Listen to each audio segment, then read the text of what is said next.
Jésus entra de nouveau dans la synagogue. Il s'y trouvait un homme qui avait la main sèche. Il observait Jésus pour voir s'il le guérirait le jour du Shabbat. C'était afin de pouvoir l'accuser. Et Jésus dit à l'homme qui avait la main sèche, « Lève-toi là au milieu. » Puis il leur dit, « Est-il permis le jour du Shabbat de faire du bien ou de faire du mal, de sauver une personne ou de la tuer ?» Mais ils gardèrent le silence. Alors, promenant ses regards sur eux avec indignation et en même temps affligé de l'endurcissement de leur cœur, il dit à l'homme, « Étends ta main. » Il l'étendit et sa main fut guérie. Les pharisiens sortirent et aussitôt, ils se consultèrent avec les Hérodiens sur les moyens de le faire périr. De faire périr Jésus. Amen. Peuple de Dieu, les deux textes précédents sont tirés de l'Ancien Testament et l'un de l'épître de Paul aux Corinthiens. Jésus entra de nouveau dans la synagogue. C'était le jour du Shabbat. Cette seule phrase résume en grande partie la situation que nous allons vivre ce matin, jour de notre Shabbat, jour de la résurrection de Christ, parce que tous les dimanches, nous proclamons la résurrection de Christ. Amen. Le jour du Shabbat était le samedi, ce n'était pas le dimanche, parce que la semaine chez les Juifs commence dimanche et se termine le samedi. Dans la bonne lecture de notre sœur, il a été dit que Dieu créa le monde en 6 jours et se reposa le 7e. Ce jour-là pour les Juifs est jour de Shabbat. Jésus entre donc de nouveau dans la synagogue, c'était le jour du Shabbat. Il entre où? Dans la synagogue. C'est un lieu particulier. C'est le lieu de l'assemblée. En hébreu, synagogue veut dire Beit Knesset. Même jusqu'aujourd'hui, le Parlement israélien s'appelle la Knesset, le lieu de l'assemblée. La synagogue est dans la maison de l'assemblée. La synagogue avait une importance capitale au temps de Jésus, parce que c'était un endroit où on venait étudier la tradition juive, mais on venait aussi écouter la parole de Dieu, mettre en pratique les commandements de Moïse. Il y en avait 613 quand même. Alors nous, chrétiens, nous avons choisi 10, qu'on appelle le décalogue, les 10 commandements. Mais en réalité, il y en avait 613. Alors, c'est le lieu aussi du culte juif. C'est aussi le lieu du Talmud. C'est le lieu de la Torah, où on explique la Torah, où on explique la tradition juive et l'histoire du peuple juif. Les enfants, à partir de l'âge de 4-5 ans jusqu'à un âge de 10 à 15 ans, surtout les garçons, doivent s'y trouver obligatoirement.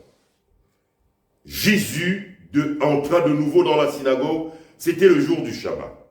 Shabbat vient de l'hébreu Shabbat, qui veut dire cessation.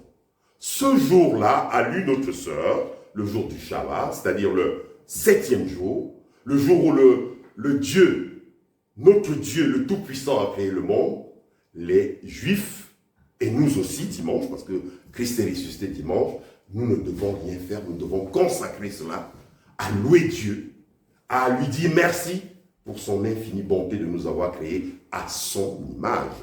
Nous sommes la seule créature qui a été créée à l'image de Dieu, parce que nous pouvons savoir quel est le mal, quel est le bien, faire un discernement. Les autres, les animaux, ne le savent pas. Nous sommes les seuls créés à l'image de Dieu.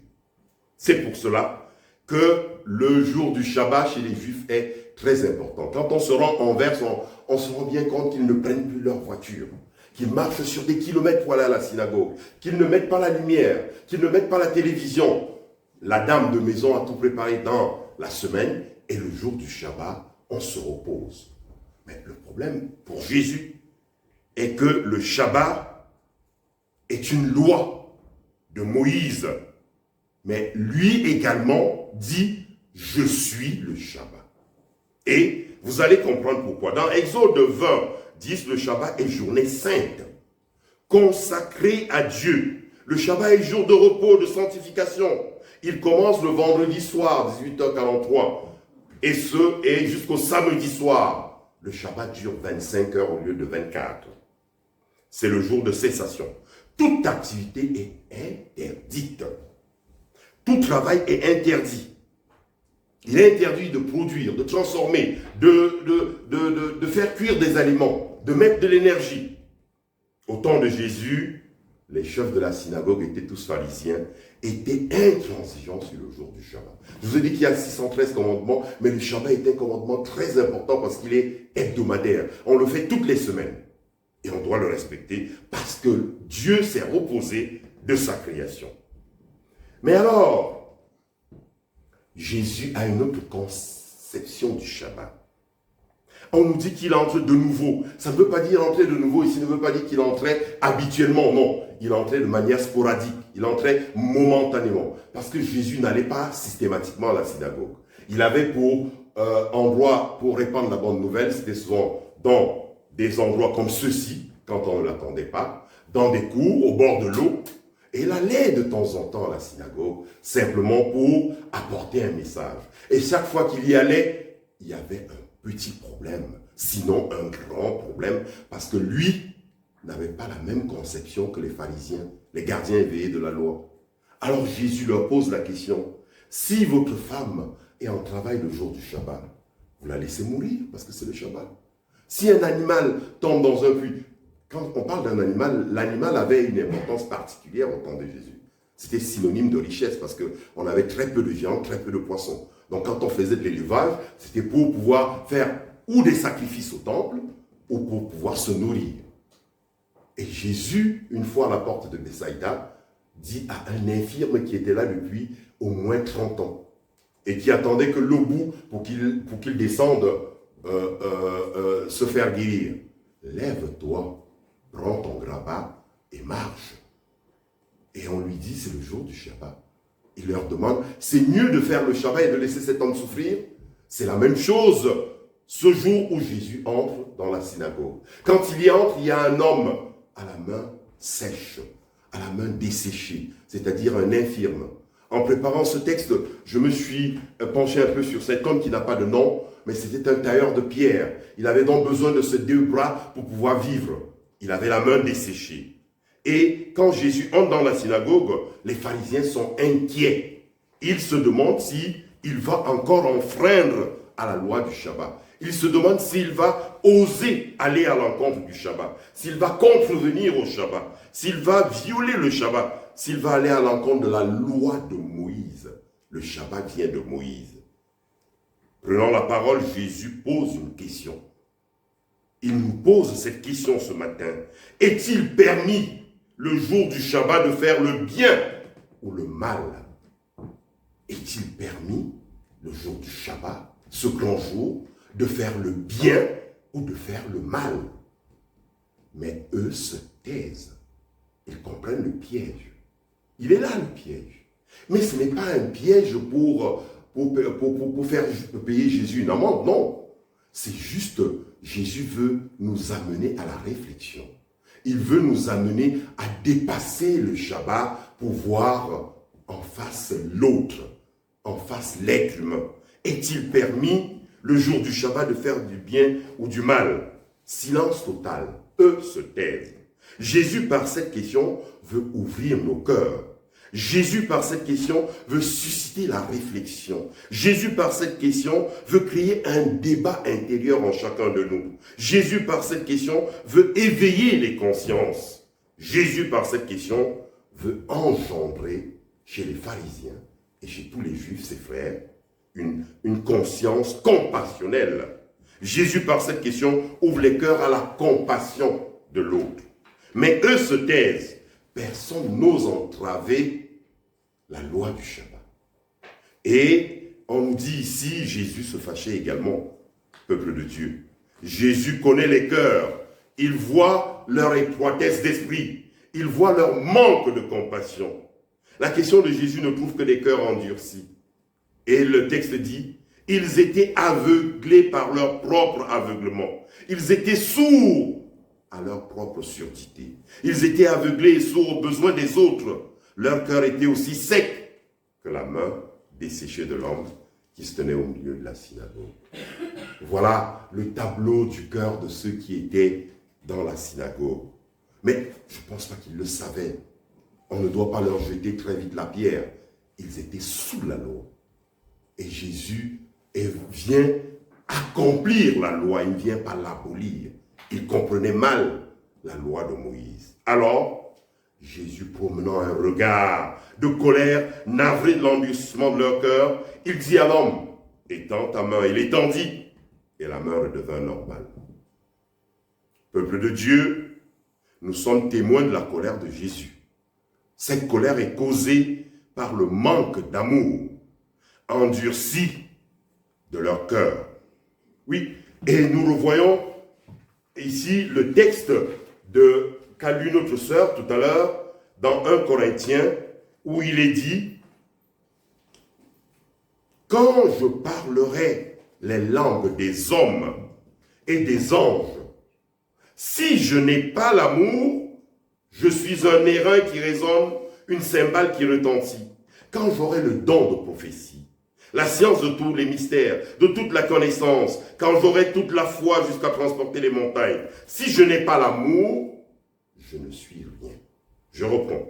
Quand j'aurai le don de prophétie, la science de tous les mystères, la connaissance, quand j'aurai toute la foi jusqu'à transporter les montagnes, si je n'ai pas l'amour, je ne suis rien. C'est fort ça. Si on a la foi jusqu'à déplacer les montagnes, et si on n'a pas l'amour, l'amour du prochain, on n'est rien. Voilà ce que Jésus dit aux membres de la synagogue ce matin-là. Vous pouvez venir tous les samedis pour le Shabbat. Vous pouvez être là toute la journée. Si vous n'avez pas l'amour, vous n'êtes rien. D'ailleurs, le Christ le dit dans son commandement. Il dit, je vous recommande d'aimer le Père, de m'aimer de toute votre énergie, de tous vos membres. Et il dit, le second commandement, qui est au-dessus du premier, c'est que vous devez aimer votre prochain comme vous-même. Alors l'amour que demande Jésus n'est pas un amour platonique, c'est pas une sensibilité. Je suis sensible au problème qu'il a, bon, ben, je vais l'aider avec quelques vêtements. Non, Jésus demande d'aller au-delà, de se mettre à la place de cette personne qui souffre, de faire un sacrifice sur soi-même. C'est l'amour qu'il demande. Quand je distribuerai tous mes biens pour la nourriture des pauvres, quand je livrerai mon corps pour être brûlé, si je n'ai pas l'amour, cela ne me sert de rien. Si je le fais sans amour, cela ne sert à rien. Et Jésus le dit parce qu'on a souvent des actes que l'on fait pour les autres. Il y a des gens qui donnent de l'argent parce que ce sera dit à l'église. Il a fait ceci, il a fait cela. Jésus dit non, vous devez le faire parce que vous vous mettez à la place de l'autre. Parce que vous prenez sur vous sa souffrance et parce que vous voulez qu'il soit comme vous. Ensemble, dans la synagogue, Jésus met au centre de l'assemblée non ce qui est permis ou défendu, non ce qui régule ou exclut, mais un être vivant. Un être vivant. Et ça, la parabole du bon samaritain nous le rappelle. Le Sadducéen et le prêtre allaient à l'église, ils ont laissé sur le chemin le samaritain, le juif, qui souffrait parce qu'ils allaient au temple. Pour eux, il ne fallait pas le toucher, il avait du sang. La loi de Moïse dit que quand on a du sang, on est impur. Ils avaient oublié ce qui était nécessaire, le sauver, parce qu'il était mourant. Oui, Jésus dit qu'il met au milieu de la synagogue l'homme. Voilà qui fait grincer des dents et fomenter des désirs de meurtre. Jésus échappe aux catégories établies. Il n'est pas mage, il n'est pas prophète, il n'est pas guérisseur. Il est le Fils de Dieu. Il est le Christ, celui qui a payé la rançon pour nous. Parce qu'on l'assimile à un prestidigitateur, à un mage, à un prophète. Quand vous demandez qui est Jésus, c'était un grand prophète. Non, il n'est pas prophète. Il est le Fils de Dieu. Si vous m'avez vu, vous avez vu le Père, dit-il. Il est Dieu. Oui, Ce matin, Jésus nous dit que nous devons absolument, malgré tous les problèmes que nous avons, les péripéties de la vie difficile, malgré tout ce que nous avons amassé, nous devons nous rendre compte que Jésus nous appelle à l'amour fraternel, le vrai amour, l'amour qui dépasse l'entendement, l'amour qui va au-delà de ce que nous pouvons. L'amour de Jésus est un amour inconditionnel. Il doit être un amour à tout le monde, à tous ceux qui ont besoin de nous. Il ne doit pas être l'amour d'un père à un fils, simplement, ça c'est normal, ou l'amour d'une mère à ses enfants, ça c'est normal, mais il doit être l'amour fraternel. Nous sommes le corps du Christ. Nous formons le corps du Christ. Et un des membres du corps ne doit pas souffrir quand l'autre membre se porte bien. Je disais donc que Jésus ne fait pas recours à des forces extraordinaires. Il ne prononce pas des conjurations, des formules magiques. Il n'emploie ni amulette, ni fétiche. Jésus est le Christ et nous dit ce matin, l'amour est ce que nous devons apporter aux autres. L'amour doit toujours avoir la première place. L'amour, en accueillant l'autre, il nous faudra renoncer à nos habitudes, à nos acquis, à notre confort. Jésus ne déroge pas à la loi de Moïse, puisque lui-même accomplit ses préceptes et se rend à la synagogue le jour du Shabbat. Ce que Jésus critique, c'est l'interprétation étroite de la loi qu'en ont fait les docteurs. Cette interprétation ne laisse aucune place à l'amour et à la miséricorde. Ce texte de Marc est prémonitoire à ce qui va arriver à Jésus. Nous pensons toujours que tout s'est décidé à la dernière minute. On nous dit dans le texte que les Hérodiens et les pharisiens, aux sorties de la synagogue, s'étaient déjà associés pour voir comment faire périr Jésus. Oui, cet amour, Jésus préfère mourir pour l'amour que de vivre. Parce que Jésus soigne, parce que Jésus prend pitié, parce que Jésus fait preuve de charité, d'amour, de compassion. Les docteurs de la loi, les pharisiens restent sur leur position. Ils s'enferment, même encore un peu plus, en se réunissant pour voir comment le faire périr. Par son action, Jésus libère le Shabbat des entraves posées par les docteurs. Le Shabbat, selon Jésus, est jour fraternel. Le Shabbat, selon Jésus, est jour de communion. Le Shabbat, selon Jésus, est jour de libération de l'esclave. Le Shabbat, selon Jésus, est jour de délivrance des forces du mal. Que le Seigneur bénisse sa parole. Amen.